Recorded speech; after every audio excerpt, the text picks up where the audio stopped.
नमस्कार, लक्षवेधीमध्ये आपल्या सगळ्यांचं स्वागत। मी प्रसाद काथे। मराठे पुन्हा महाराष्ट्रामध्ये मागास ठरलेले आहेत आणि या वेळेला या आधीपेक्षा थोडंसं कमी पण मराठ्यांना मराठा म्हणून आरक्षण मिळालेलं आहे। मराठ्यांना मराठा म्हणून आरक्षण देण्यासाठी शुक्रे समितीचा अहवाल कारण ठरलेला आहे। शुक्रे समितीचा अहवाल विधिमंडळाच्या दोन्ही सदनांमध्ये एकमताने मंजूर करण्यात आला। त्यावर चर्चा मात्र झाली नाही। सगळ्या सदस्यांना किंबहुना प्रत्येक पक्षाच्या गटनेत्याला यावर बोलता येईल, आपलं मतप्रदर्शन करता येईल अशी अपेक्षा आधी व्यक्त झाली होती, पण प्रत्यक्षात सभागृहात तसं झालं नाही। किमान या वेळेला मुख्यमंत्र्यांनी आपली भूमिका मांडली आणि आपली भूमिका मांडत असताना मुख्यमंत्री शिंदे यांनी मराठ्यांना मराठा म्हणून आरक्षण दिलं जातंय ते अधोरेखित केलं। मराठ्यांना मराठा म्हणून आरक्षण देणारे ते महाराष्ट्रातले दुसरे मुख्यमंत्री आहेत। यापूर्वी हे काम यशस्वीरित्या देवेंद्र फडणवीस यांनी करून दाखवलं होतं, जे उद्धव सरकारने टिकू दिलं नव्हतं। उद्धव सरकारने सर्वोच्च न्यायालयामध्ये आरक्षण टिकणार नाही किंबहुना ते हातच जाईल याच्यासाठीच सर्व प्रकारची व्यूहरचना केली होती आणि घडलंही तसंच। आणि म्हणूनच मराठ्यांना आरक्षणाच्यासाठी पुन्हा एकदा त्यांचं आंदोलन तीव्र करावं लागलं। या दरम्यानच मराठ्यांना कुणबी म्हणूनही आरक्षण मागितलं गेलं। मराठ्यांच्या सगळे सोयऱ्यांसाठी सुद्धा आरक्षण मागितलं गेलं। आताच्या लढाईमध्ये सगळे सोयरे आणि मराठ्यांचं कुणबीकरण हे दोन्ही विषय प्रलंबित आहेत। मराठ्यांना मराठा म्हणून आरक्षण 10% देण्यात येत असताना हे नक्की आरक्षण टिकणार आहे का असा प्रश्न विरोधकांना पडलाय। मात्र या विरोधकांनी जे प्रश्न माध्यमांसमोर मांडले त्यापैकी एकही प्रश्न याच विरोधकांना आणि खास करून मवियातल्या एकाही नेत्याला सभागृहात मांडण्याची हिम्मत झाली नाही। सभागृहामध्ये मराठ्यांच्या बहुतायत अर्थात बहुसंख्य आमदारांच्या समोर मराठा आरक्षणाच्या संदर्भातला कुठलाही प्रतिवाद करण्याची हिम्मत एकालाही झाली नाही, हे सुद्धा महाराष्ट्रानं पाहिलेलं आहे। मराठ्यांच्या आरक्षणामुळे इतर कुणालाही धक्का लागणार नाही असं राज्य सरकार सांगतंय, कारण 50% आरक्षणाची मर्यादा वाढवण्याचा अधिकार राज्याला आहे असा दावा इंदिरा साहनी खटल्याचा निकाल वापरून करण्यात आलेला आहे। पूर्वी जे प्रगत होते ते आता मागास झाले असतील तर त्यांना आरक्षण देता येईल असं एक वाक्य यासाठी संदर्भ म्हणून वापरलं गेलेलं आहे।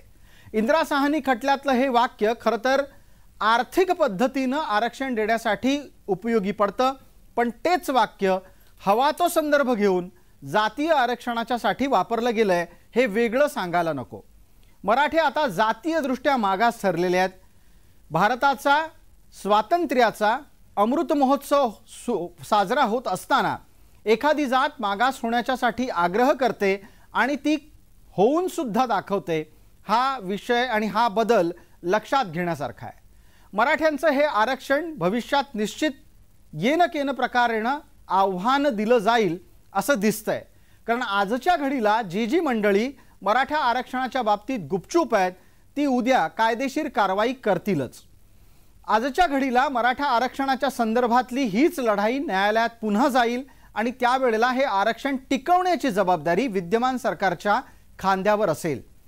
राज्य सरकारनं आत्ता तरी मराठ्यांना मराठा म्हणून आरक्षण दिलंय। मराठे शैक्षणिकदृष्ट्या आणि सामाजिकदृष्ट्या मागास झालेत असा अर्थ काढलाय। आजच्या चर्चेच्या अनुषंगानं प्रश्न हाच की टिकणारं मराठा आरक्षण कोण देऊ शकणार आहे, सरकार का न्यायालय? या निमित्तानं आजच्या चर्चेत आपल्या सोबत कोण मान्यवर आहेत त्यांचा मी आपल्याला पटकन परिचय करून देतो।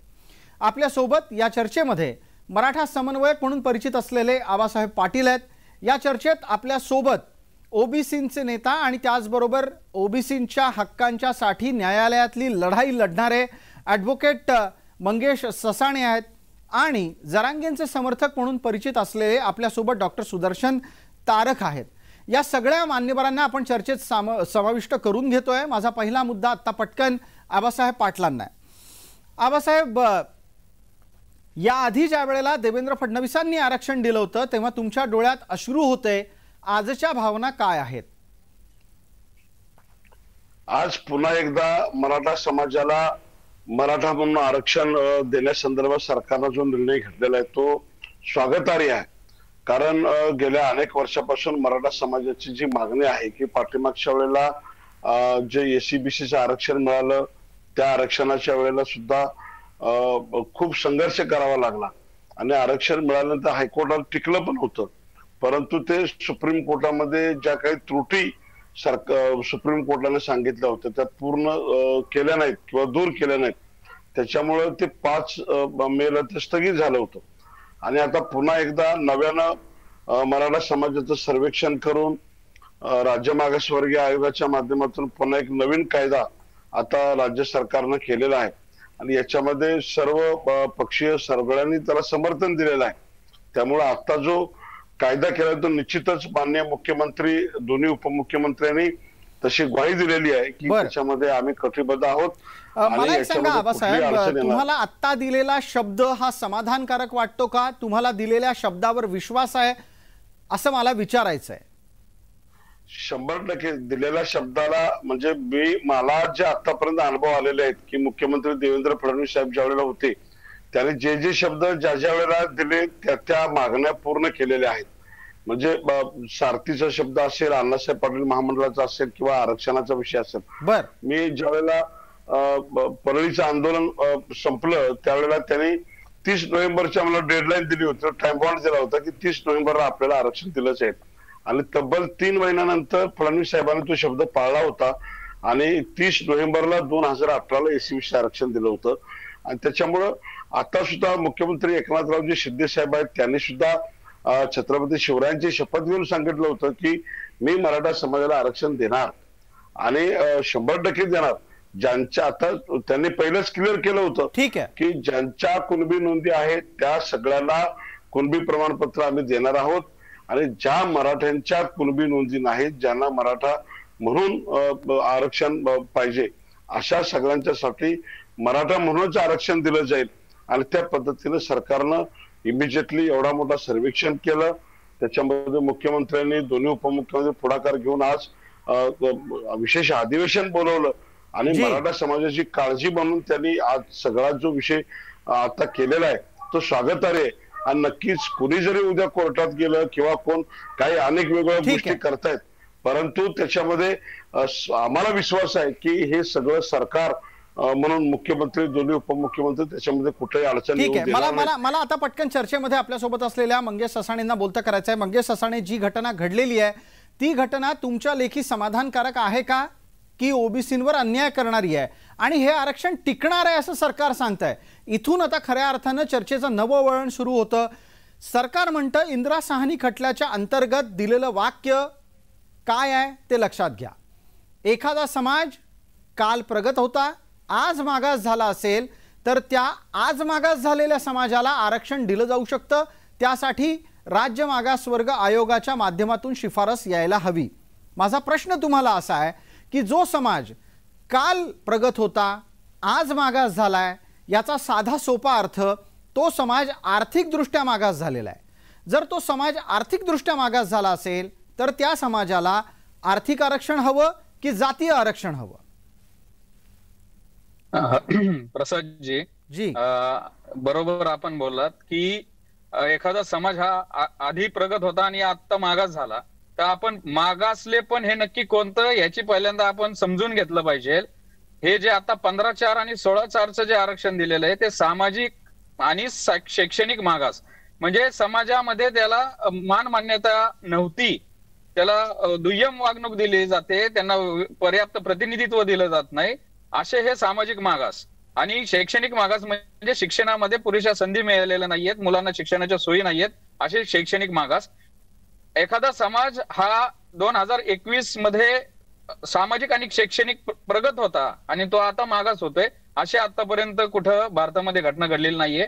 आणि राहिला विषय आता दुसरा की हे कोर्टामध्ये टिकेल का नाही टिकेल आणि ओबीसीला याच्यामधनं धोका आहे का नाही. आता सकृत दर्शनी तर असं दिसतंय, आता मी हा जो मसुदा आहे, हा जो ऍक्ट आहे, त्याच्यामध्ये एक 4 नंबर क्लॉज मध्ये आहे की याच्यामध्ये शंका निरसनार्थ म्हणून एक हे दिलेलं आहे की सद्यस्थितीत असलेल्या कोणत्याही जे 2 कायदे आहेत, 2001चा आणि एक दुसरा, तर त्याच्यामध्ये लाभ घेत असलेल्या कोणत्याही वर्गाला याच्या कुठलीही बाधा पोहोचणार नाही असं त्याच्यामध्ये दिलंय. तर सकृत दर्शनी आणि प्राथमिक दर्शनी असं दिसतंय की बाबा ओबीसीला याचा काही धक्का लागत नाही, पण सामाजिक आणि शैक्षणिक मागासले पण सिद्ध झालं, ते सिद्ध करणं आणि ते त्यानंतर आता इथून पुढे ते कोर्टात टिकवणं. कारण की अजून जो अहवाल दिलेला आहे शुक्रे कमिटीने, नक्की त्याच्यामध्ये काय आहे, कोणत्या कसोट्यांवर सामाजिक आणि शैक्षणिक मागासले पण सिद्ध झाले, त्याच्या स्टॅटिस्टिक्स काय आहेत. कारण की 2021 जयश्री पाटीलच्या निकालामध्ये IAS, IFS, त्यानंतर IPS, त्यानंतर हायर एज्युकेशन मध्ये किती पर्सेंटेज आहे याच्या सगळ्या डेटा वाईज, टेबल वाईज सगळं दिलेलं आहे त्या निकालामध्ये. नाही, मग मला मंगेश ससाणे एका प्रश्नाचं उत्तर द्या. तुमच्या लेखी जो समाज शुक्रे समितीच्या अहवालानुसार मागास ठरलेला आहे, तो सामाजिक आणि शैक्षणिक दृष्ट्या मागास आहे की नाही? नाही, ठरवलं तर आहे. म्हणजे त्यांना एक टार्गेट दिलं होतं, त्यांनी 11 दिवसात पूर्ण केलं. जरांगे साहेबांच्या जे टाइमलाईन होती त्याच्यामुळे, त्यांच्या आग्रहामुळे. पण मला असं वाटतंय की हे अशा प्रकारचं घाईमध्ये केलेलं सर्वेक्षण आणि ज्या स्टॅटिस्टिक आणलेले आहेत ते अजून तो अहवाल जनमानसात नाहीये. त्याच्यावर सगळ्यात महत्वाचं म्हणजे ते सभागृहामध्ये चर्चा झाली पाहिजे होती, ती झालेली नाहीये त्या अहवालावर. आणि मग त्याच्यात काही त्रुटी राहिलेल्या असेल हे कुणालाच माहित नाही. आता सगळ्यांना वाटतंय ऍक्ट आला, 10% आरक्षण मिळालं आणि खुश. पण हे माझ्या मराठा बांधवांना माहित नाहीये किंवा त्यांनी अजून त्याचा अभ्यास केलेला नाहीये. जर हे सामाजिक मागासले पण फक्त आता काहीतरी डेडलाईन हे करायची इलेक्शनच्या आधी आणि ते नंतर देऊन टाकायचं आणि ते नंतर कोर्टात गेल्यानंतर परत स्ट्राईक डाऊन झालं, तर आता उलट होत चाललंय. म्हणजे वेळोवेळी मराठा समाजाच्या मागासले पण फेटाळलं जायचं हे प्रकार चालू आहे. 21 मध्ये तुम्हाला असं सुचवायचं आहे की मराठ्यांची सातत्यानं फसवणूक होते, निवडणुकीच्या तोंडावर होते. मला पटकन आबासाहेब आपलं याच्यावर 1 मिनिटाचं उत्तर हवंय. मला त्यानंतर डॉक्टर सुदर्शन तारक यांना बोलतं करायचं आहे. आबासाहेब, मराठ्यांची फसवणूक आत्ताही झाली आहे का? आधी झाली असेल तर ती कोणी केली होती? उद्धव सरकारने केली होती का या आधीच्या सरकार, त्याच्या आधीच्या सरकारनं केली होती? हे बघा प्रसादजी, आतापर्यंत 70 वर्षामध्ये कुठलेही सरकार आलं, मी कुणाचं नाव घेत नाही, परंतु कुणीही मराठा समाजाला काही दिलं नव्हतं. कुठला एक ओळीचा साधा GR शासन निर्णय सुद्धा आम्हाला मिळाला नाही, कोणती योजना सवलत सुद्धा आम्हाला दिली नव्हती. परंतु ज्या वेळेला देवेंद्रजी सत्तेवर आल्यानंतर पहिल्यांदा मराठा समाजाला सगळ्या योजना, सवलती, त्याच्यानंतर आरक्षण, ह्या सगळा विषय झालेला आहे. कुठंतरी विश्वास आम्हाला ठेवावा लागणार आहे. आणि आज ज्या पद्धतीनं एकनाथरावजी शिंदे साहेबांनी सुद्धा भूमिका घेतली की या आता राज्यातल्या सगळ्या समाजाला सुद्धा माहितीये की मराठा समाजाची काय अवस्था आहे, की आम्ही आरक्षण पुरायला मागतोय. जे सामाजिक शैक्षणिक मागास आहेत अशा लोकांसाठी आरक्षण मागतोय. आम्ही प्रस्थापित मराठ्यांचं आरक्षण मागितलेलं नाही, हे पहिला विषय क्लिअर करून घ्या. सगळ्यात महत्वाचा विषय काय की आता पण आबासाहेब एकच मिनिट, पण आबासाहेब आरक्षणात असा भेद कसा असू शकतो? जर तुम्हाला प्रस्थापित मराठ्यांसाठी आरक्षण नको असेल तर तुम्हाला जातीय आरक्षण नाही मागता येणार, तुम्हाला आर्थिक आरक्षण घ्यावं लागेल. EWS आहे ना, EWS आहे ना, समाजातील गरीब घटकांसाठी EWS आरक्षण आहे. अरे EWS असलं किंवा बाकीचं सगळ्यात घुसखोरी आहे ना. आरक्षणाची व्याख्याच आरक्षणाची समजून घ्या ना तुम्ही, की राज्यात आता सांगितलं 50%च्या आतमध्ये आरक्षण आहे, 50%च्या आतमध्ये आरक्षण आहे, परंतु घेताना प्रत्येक समाजाला त्याच्या 3-3, 4-4 पट आरक्षण आहे. खुला वर्ग तुमचाच आहे, मेरिट प्रमाणे तुम्ही तिथं घेता, EWS तुम्हीच घेताय, हॉरिझॉन्टल आरक्षण, समांतर आरक्षण तुम्हीच घेताय, पुन्हा स्त्री पुरुष आणि त्याचं आरक्षण तुम्हीच घेताय. आणि खुल्या वर्गात राहतं किती?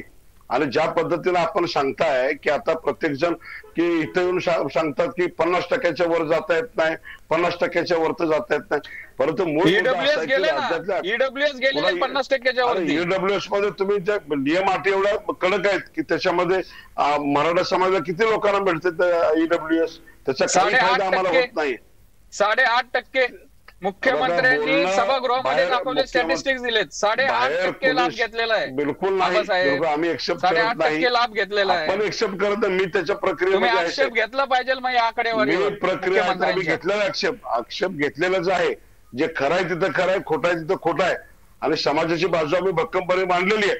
आमचं म्हणणं एवढंच आहे की आम्हाला आरक्षण, शिक्षण आणि नोकरीत मराठा समाजाला आरक्षण पाहिजे. सरकारनं कसं द्यायचं सरकार ठरवायचंय. आज 10% आरक्षण दिलेलं आहे की आता एकीकडे बाकीच्या लोकांनी म्हणायचं आम्हाला ओबीसीला धक्का लागला नाही पाहिजे, आता दिलं परत तुम्ही काड्या करायला चालू करणार. हे सगळं आतापर्यंत सातत्यानं होत आलेलं आहे. जी आबासाहेब, तुमची OBC भूमिका लक्षात घेतो. पटकन मंगेश असाणे मी येतो आपल्यापर्यंत, कारण आबासाहेबांचं एक वक्तव्य इथे नोंदवलं गेलेलं आहे. ते म्हणतायत की तुम्ही लोक पुन्हा काड्या करायला प्रयत्न करणार, सुरुवात करणार, त्याच्यावर बोलूच, आणि तोही चर्चेतला महत्वाचा मुद्दा आहे. पण आता आपल्याला सुदर्शन तारक यांना आधी बोलतं करायचं आहे. मी पटकन एकदा सुदर्शन तारक यांच्यापर्यंत पोहोचतो. सुदर्शन तारकजी, आपण आंदोलन उभं केलं आणि त्याच्यामुळे ही गोष्ट घडली असं सांगितलं जात आहे. मला पटकन एका गोष्टीचं उत्तर द्या. आजच्या आरक्षणाच्या रचनेवर आपण समाधानी आहात का, आणि हे आरक्षण पुढे टिकणारं आहे का? जयजिराव प्रसादजी, नमस्कार. जयजिराव, हे आरक्षण अजिबात टिकणार नाही. इंदिरा साहनी प्रकरणामध्ये जे काही निकाल दिलेला आहे 50%च्या वरती आरक्षण टिकणार नाही आणि देता येत नाही. मुळात या शासनाने छत्रपती शिवाजी महाराजांची शपथ घेऊन सबसेल खोटं बोललेलं आहे. महाराजांचं नाव मतासाठी, जातीसाठी, धर्मासाठी वापरण्यात येतं आणि मराठ्यांना फसवण्यात येतं, अशाचं सध्याचं सरकार आहे. एक GR काढतं सगळ्या सोयऱ्याचं, एक म्हणतंय सरसकट ओबीसी मध्ये देणार आहे, पुन्हा हे ओबीसीला धक्का न लागता. हे आरक्षण एकदम चुकीचं आहे आणि आपण आपल्या निवेदनामधलेलं आहे. मी म्हणतो आमचे लोक शंड झालेले आहेत, जे काही विधान परिषदेमध्ये, विधानसभेमध्ये बसतायत ते एकही मराठ्याच्या बाजूने बोलला नाही. आपण GR काढलेला आहे, आपण नोटिफिकेशन काढलंय कशाने? आम्ही हे आरक्षण मागितलंच नव्हतं, आम्हाला गरजच नव्हती या आरक्षणाची. आम्ही मागितलं होतं ओबीसी मध्ये कुणबी दाखले देऊन आरक्षण द्यावं, आणि जे मराठी कुणबीमध्ये येत नाहीत, ज्यांच्या नोंदी सापडत नाही, त्या मराठ्यांना तुम्ही सगळे सोयरे या GR नुसार तुम्ही आरक्षण द्यावं आणि ते ऑटोमॅटिकली ओबीसी मध्ये जाते. हा घाट कोणी घातलेला आहे? हा कशासाठी घातलेला आहे? आज सबसेल या ठिकाणी निवडणूक डोळ्यासमोर ठेवून स्वतःची मतं मिळवण्यासाठी ओबीसीला खुश करायचं, मराठ्याला 10% दिले म्हणून खुश करायचं. मराठा कधीही आता भुलणार नाहीये, मराठा कधीही आता असं खोट्या आश्वासनाला बळी पडणार नाही. आणि मराठा निवडणुकीमध्ये दाखवून दे या सरकारला, अरे जो स्वतःच्या पक्षाचे होऊ शकले नाहीत ते मराठीचे काय होणार आहेत? हा मोठा प्रश्न. याच्यावर मुद्दा उपस्थित करूयात. पटकन आबासाहेबांकडे उत्तराच्या साठी जाऊयात. आबासाहेब पाटील, जो नाही झाला स्वतःच्या पक्षाचा तो काही होईल मराठ्यांचा, अशी नवी घोषणा कदाचित मनोज जरांगेंचे समर्थक देऊ पाहतायत. आता इथे प्राप्त स्थितीमध्ये फक्त आणि फक्त फडणवीसच उरतात की जे स्वतःच्या पक्षात आजवर कायम आहेत, भविष्यातही राहतील आणि ते स्वतःच्या पक्षाशी दिलेला शब्द पाळणार आहेत. पण बाकी दोघांबद्दल मराठ्यांमध्ये संताप व्यक्त होताना दिसतोय शिंदे आणि पवारांच्या बाबत. गंमत तुम्हाला एक सांगतो फक्त, आजच्या संपूर्ण उत्साहाच्या वातावरणात अजित पवार फारसे कुठे दिसत नाहीयेत. अशा वेळेला मराठ्यांचा राग खरंच व्यक्त होईल का, की मराठे मिळणाऱ्या आरक्षणाचा लाभ घेतील आणि ज्यानं दिलं त्याला मतं देतील? प्रसादजी, आरक्षणाचा विषय वेगळा आहे, राजकारणाचा विषय वेगळा आहे. आणि निवडणुका आल्यानंतर प्रत्येक जण आपल्या पक्षात जातो, आपापला चॉईसचा नेता तिकडे बघत असतो आणि त्या पद्धतीनं लोक जात असतात. आज हा फक्त बोलण्याचा विषय आहे.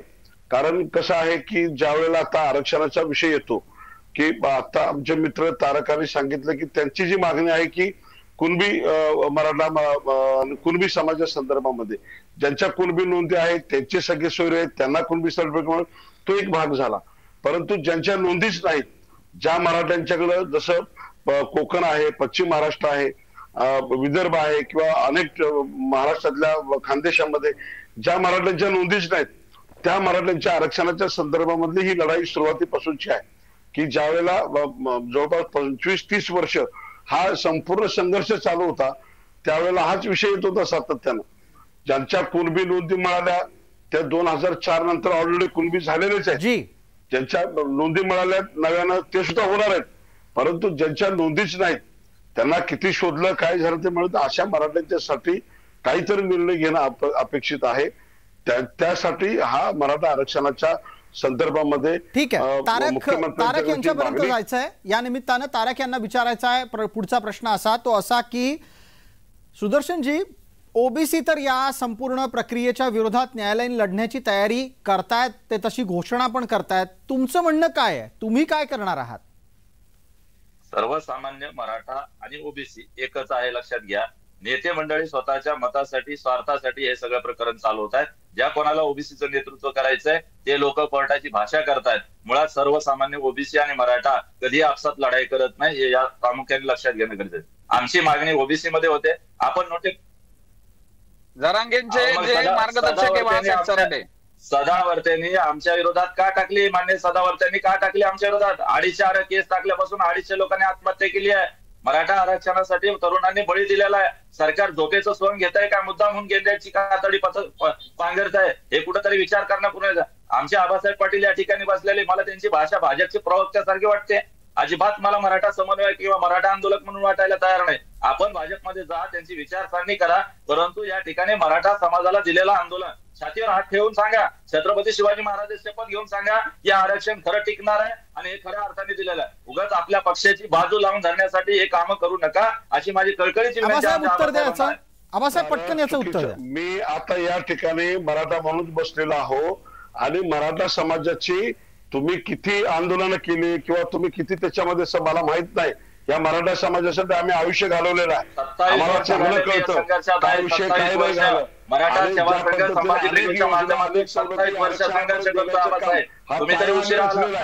हा पाया आम्ही रचलेला आहे, त्याच्यामुळं पक्ष समाजाचा विचार त्याच्यातून जरा बाहेर पडा. तुम्ही चष्मा बाजूला काढून ठेवा. ज्यावेळेला आपण चॅनलवरती बोलतो चष्मे तुम्ही लावताय, वेगवेगळ्या तुम्ही वास्तव समजून घ्यायला तयार करा.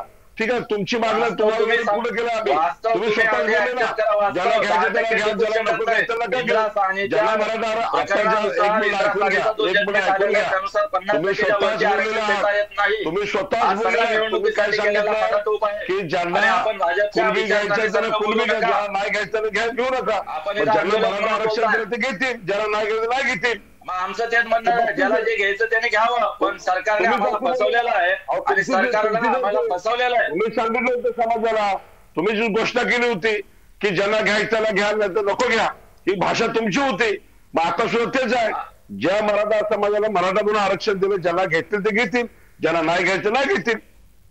जी, याच्यावर पटकन सुदर्शन तारक यांच्याकडे जाऊयात. आबासाहेब एक मिनिट, उत्तर पोहोचलं आपलं. या चर्चेत एक मुद्दा आता पटकन तारक यांच्या तोंडून निघाला. ते असं सरळ सांगून गेले की हे फसवं आरक्षण आहे. तारक साहेब 30 सेकंदात उत्तर द्या. तुमच्या लेखी हे आरक्षण फसवं कसं असू शकतं? काल परवापर्यंत तुम्ही जो लढा उभारला होता त्या लढ्यामध्ये अर्धे मराठे येतच नव्हते. मग सगळा मराठा समाज हा तुम्ही कुणबीतून, तुम्ही मराठा समाजाच्या निमित्तानं ओबीसीतून आरक्षण देऊ पाहत होतात. एका वेळेला तुम्ही म्हणता मराठ्यांना कुणबीतून आरक्षण द्या, दुसऱ्या बाजूला तुम्ही म्हणता ओबीसीतून आरक्षण द्या. तुमचं आंदोलन हे सर्वसमावेशक दिसत होतं का, की तुम्ही म्हणताय आता मिळालेलं आरक्षण फसवंय? 100% फसवंय. सरकारने आमच्या सगळ्या मराठ्यांना फसवलेलं आहे. जे कोणी म्हणत असेल की आरक्षण खरं आहे, इंदिरा साहनी प्रकरणामध्ये खटल्यामध्ये 50%च्या वरती आरक्षण देता येत नाही, हा अभ्यास पूर्ण बोलतोय. इथे मान्य आमचे ससानी साहेब आहेत, ऍडव्होकेट आहेत, ते कायद्याचे तज्ञ आहेत, त्यांना सुद्धा माहिती आहे. अहो डॉक्टर साहेब पण टिकले ना, 50%च्या वरती ईडब्ल्यूएस टिकले. सुप्रीम कोर्टाने वैध ठरवले 50%च्या वरती 10% आरक्षण. तुम्ही का झालं ती कॅपचं, तो त्या केसनी जो तुम्ही म्हणताय जी कॅप टाकली होती 50%च्या सिलिंगची, ओलांडली ना ईडब्ल्यूएसनी आणि सुप्रीम कोर्टाने वैध ठरवलं त्याला. आमची मागणी काय ससाने साहेब, प्रसादजी, आमची मागणी होती, आमची मागणी होती ओबीसी मधलंच घुसायचं, ओबीसी मधलंच घ्यायचं. आम्हाला माहिती आहे ना, आमचा विरोध असणार ना त्याला. वेगळं तुम्हाला नकोय, जरांगेनं वेगळं नकोय, ओबीसीच्या ताटातलंच घ्यायचंय. 26 जानेवारीला जे कोणी अध्यादेशाची नोटिफिकेशन काढलं, त्या नोटिफिकेशन आपण सगळ्या महाराष्ट्राने वाचलेलं आहे, सगळ्यांनी विचार मंथन केलेलं आहे, त्याच्यावर तज्ञांनी सुद्धा आपले मतं मांडलेले आहेत. तो भाग वेगळा, पण सगळे सोयरे लावून त्या ठिकाणी उरलेल्या मराठ्यांना त्या ठिकाणी ओबीसी मध्ये आरक्षण मिळणार होतं. मला डॉक्टर तारक आपल्या या मुद्द्याच्या अनुषंगानं पटकन ऍडव्होकेट मंगेश ससाणेंना पुढचा प्रश्न विचारायचा आहे. आबासाहेब देतो संधी, आबासाहेब संधी देतो, 1 मिनिट थांबा फक्त. मला पटकन तारक यांच्या मुद्द्याच्या अनुषंगाने, आबासाहेबांच्याही मुद्द्याच्या अनुषंगाने पटकन मंगेश ससाणे यांच्यापर्यंत जायचंय. मंगेश ससाणे सांगा, एकाच वेळेला एकच समाज मराठा म्हणूनही आरक्षण घेतोय, मराठा कुणबी म्हणूनही आरक्षण घेतोय आणि ईडब्ल्यूएस पण घेतोय. हे 3 प्रकारची आरक्षणं एकाच समाजाला मिळू शकतील का आजच्या नंतर? नाही, तेच आहे. आता असं झालंय महाराष्ट्रामध्ये, आपण बघतोय 2-3 महिन्यापासून जिसकी लाठी उसकी भैंस. ईडब्ल्यूएस मधनं 8.5% आरक्षण घेतलेले स्वतः मुख्यमंत्री सांगतात, चंद्रकांत दादा सांगतात, ते आकडेवारी देतात, ते आबासाहेब पाटील म्हणतात नाही मिळलं म्हणून.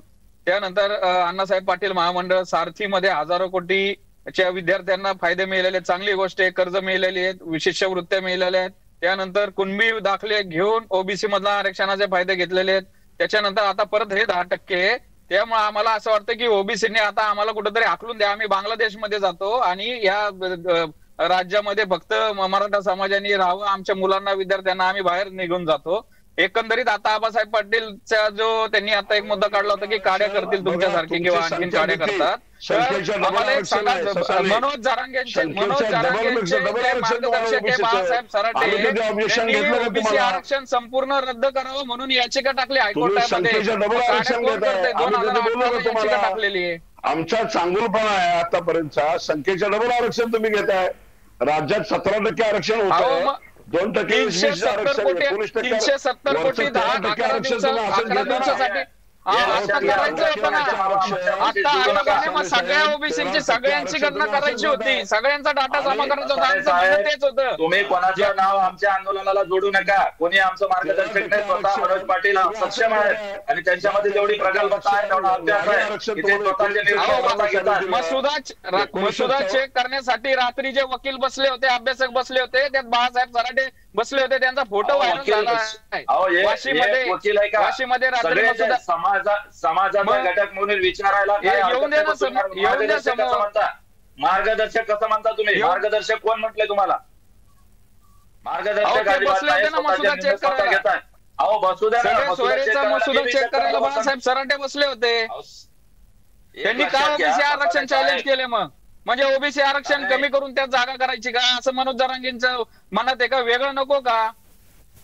वेगळं 10% दिले त्याला का विरोध आहे जरांगेंचा? आम्ही ओबीसी मध्ये मागितलेलं सर्टिफिकेट देऊन सगळ्या सोयऱ्याच्या संदर्भातल्या GR संदर्भात आजच्या अधिवेशनामध्ये चर्चा व्हायला पाहिजे होती. त्यावर चर्चा झाली नाही. हा अधिवेशन सगळ्या 6.5 लाख हरकती आल्या. 6.5 लाख हरकती आल्यात त्याला.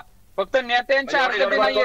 6.5 लाख सर्वसामान्य ओबीसीच्या हरकती आहेत. गडबड कशाला केली तुम्ही? एक मिनिट याच मुद्द्यावर चर्चा आली अनायसे ते बरं झालं. अन्यथा चर्चेत हा मुद्दा एका टप्प्यानंतर येणारच होता.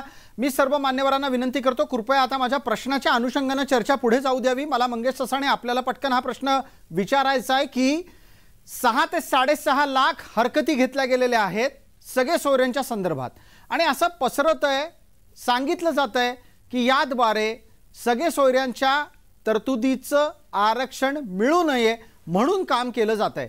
या 6 ते 6.5 लाख हरकती या कोणाकडून आहेत, त्याचे काय साधारण निष्कर्ष निघू शकतात? कारण अनेक ओबीसी नेते खुलेआम हे सांगत होते हरकती सूचना घ्यायची संधी मिळाली आहे ती सोडू नका. नाही, हरकती नेत्यांनी सांगितलं म्हणून नाही. नेत्यांनी सांगितलं, नेते सांगतात आणि सगळे ऐकतात असं नाहीये.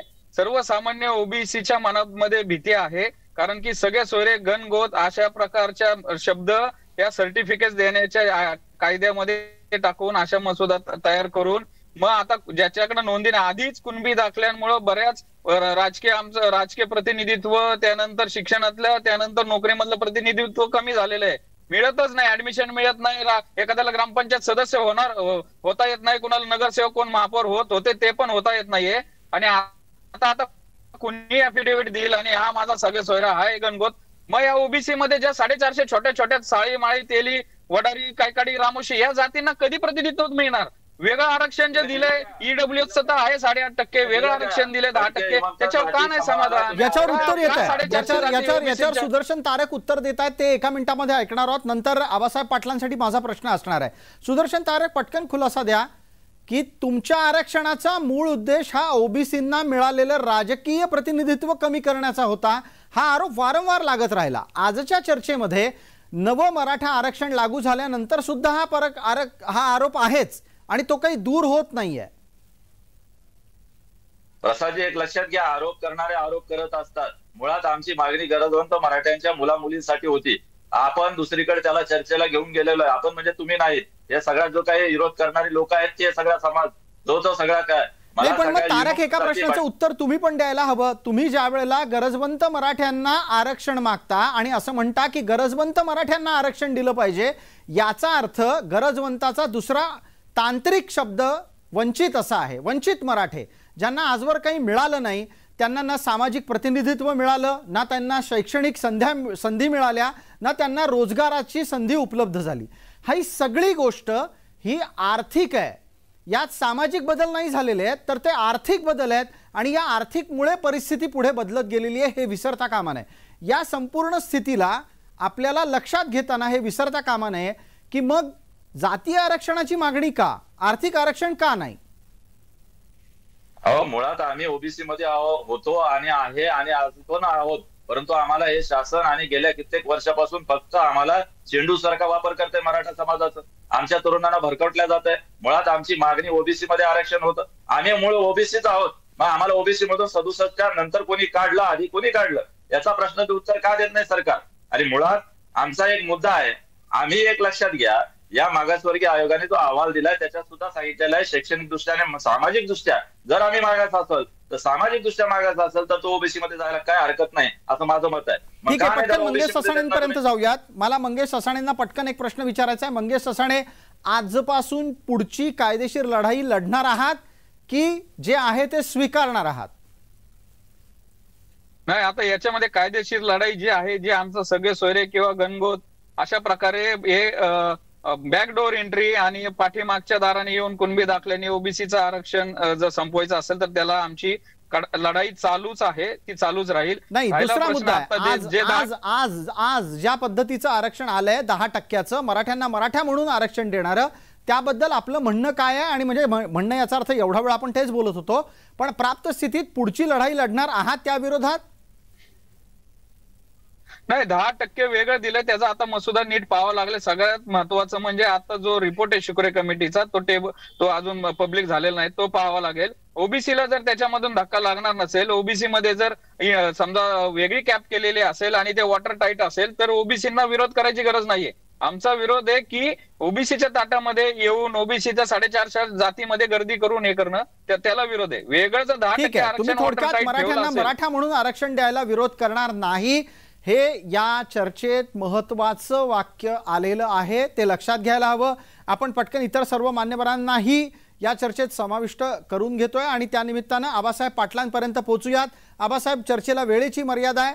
ओबीसींच्याकडून समोर आलेलं वक्तव्य लक्षात घ्या. त्यांनी सरळ सरळ सांगितलंय, सब कॅटेगरायझेशन करून मराठ्यांना मराठा म्हणून आरक्षण दिलं गेलं असेल, ओबीसींच्या आकडेवारीला टक्केवारीला धक्का लागणार नसेल तर कोणताही आक्षेप नाहीये. मला वाटतं या निमित्तानं आरक्षणाची तुमची आत्ताची प्रक्रिया सुरक्षित राहणार आहे का? आणि ओबीसी व्यतिरिक्त कोणी जर कोर्टात गेलं तर काय करणार आहात? प्रसादजी, हाच आमचा विषय आहे की मागच्या वेळेला सुद्धा आम्ही ह्या सगळ्या ओबीसी नेत्यांना तेच सांगितलं होतं की एकीकडे सांगायचं आम्हाला ओबीसीला धक्का लागला नाही पाहिजे ओबीसी मध्ये, आणि आम्ही धक्का लावायला निघालो कुठं? ऑलरेडी आरक्षण हे 50%च्या वरती 52% झालेलं आहे की 1994 त्याचा कार्यक्रम लागून गेलेला आहे की त्याच्यामध्ये घुसण्यासाठी दुसरा मार्गच नाहीये. राहिला विषय की ज्यांच्या कुणबी नोंदी आहेत त्यांना तर मिळणारच आहे. आता विषय आतापर्यंत आम्ही एक्सप्लेन करण्याचा प्रयत्न करतोय, जे मराठा समाज आहे, राहिलेले मराठे आहेत, जे आरक्षणाच्या व्यतिरिक्त मराठे आहेत, ज्यांना कोणत्याही पद्धतीच्या नोंदी नाहीत किंवा ज्यांचं मराठा म्हणून नोंद आहे, अशा मराठ्यांच्यासाठी मराठा आरक्षण आम्ही मागितलं होतं आणि ते सामाजिक आणि आर्थिक निकषावरती आणि याच्यावरती मागितलं. 2 मिनिटं, मला फक्त अर्धा मिनिटं द्या, मी तुम्हाला एक्सप्लेन करतो की आतापर्यंत ज्या ओबीसीच्या नेत्यांनी गैरसमज एवढे पसरवले, जे आता जे झालं, आता जे तुम्ही सांगताय की आमचा विरोध नाही, मग पूर्वी कशाला विरोध केला? आता आम्ही तीच मागणी, आम्हाला शिक्षण आणि नोकरीचं आरक्षण पाहिजे, राजकारणाचं आम्हाला नको आहे. राजकारणात ढीक पडला आमच्या सगळ्या नेत्यांचा, ते आमच्या काही कामाचे नाहीत. कोणी मराठा समाजाचा आवाज उठवत नाही, आज एकही समाजाचा कोण बोलला नाही. मूळ मुद्दा असा आहे की आम्ही सुद्धा या देशाचे राज्याचे घटक आहोत, शाहू महाराजांच्या नगरीतून येतो, सगळ्यांचा विचार आम्ही करतो, पण आमचा विचार कोण करत नाही, ही मोठी शोकांतिका ससाणे साहेब. ठीक आहे आबासाहेब पाटील, या चर्चेला वेळेची मर्यादा आहे आणि टिकणारं आरक्षण कोण देईल या निमित्तानं चर्चा आपण सुरू केली होती. आपण सर्व मान्यवर चर्चेत सहभागी झालात त्याबद्दल आपले मनपूर्वक आभार. जातीय आरक्षणाच्या निमित्तानं झालेले निर्णय न्यायालयामध्ये आव्हान दिले जातील अशी शक्यता आहे. त्या निमित्तानं आपण पुन्हा एकदा भेटत राहू आणि या चर्चेच्या अनुषंगानं, या विषयाच्या अनुषंगानं इतरही अनेक मुद्द्यांवर चर्चा करत राहू. तुर्तास लक्षवेधीमध्ये इतकंच. सर्व प्रेक्षकांना जय महाराष्ट्र.